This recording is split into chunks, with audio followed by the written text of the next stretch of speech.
আসসালামু আলাইকুম, আমি মোহাম্মদ সুলতান। আমি এখন দেখাবো আপনাদের যাদের পাসপোর্ট বাংলাদেশি পাসপোর্টে ইন্ডিয়ান ভিসা আছে তারা কিভাবে ঢাকা সিটি থেকে ইন্ডিয়া যেতে পারবেন সেটাই রাস্তা দেখাবো।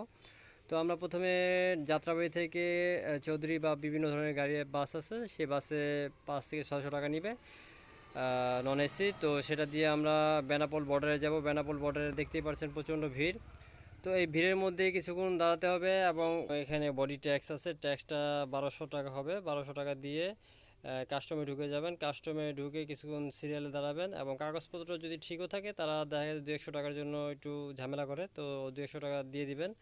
তো দেওয়ার পরে এখান থেকে বর্ডার পাস করে ইন্ডিয়া বর্ডার পাস করে তো বর্ডার ইন্ডিয়া চলে যাবেন। ইন্ডিয়া থেকে অটোতে বনগাঁ চলে যাবেন।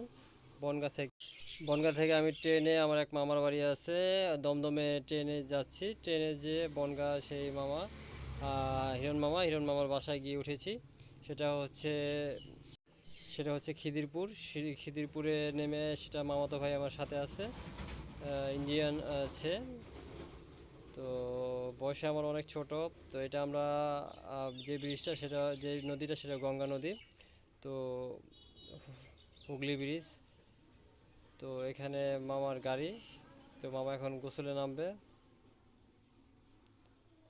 তো মামার এখানে আশেপাশেই কিছু জায়গা আছে, সেখানে সে থাকার ব্যবস্থা আছে।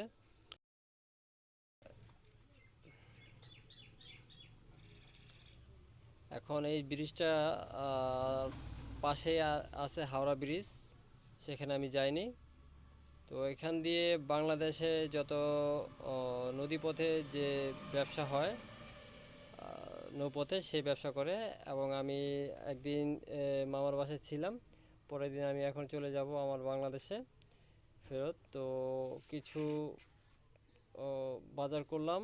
বাজার করা হলো আপনার, এখানে ট্রেনগুলোতে এত জ্যাম, একটা সুতাও ফেলানোর জায়গা নেই। দেখেন আপনারা, খুবই কষ্টকর।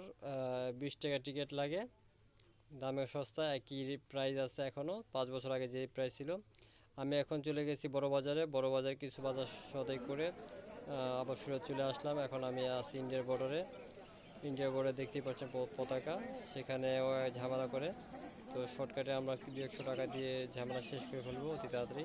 এখান থেকে কিছু ফল নিয়ে নেবেন, সস্তা।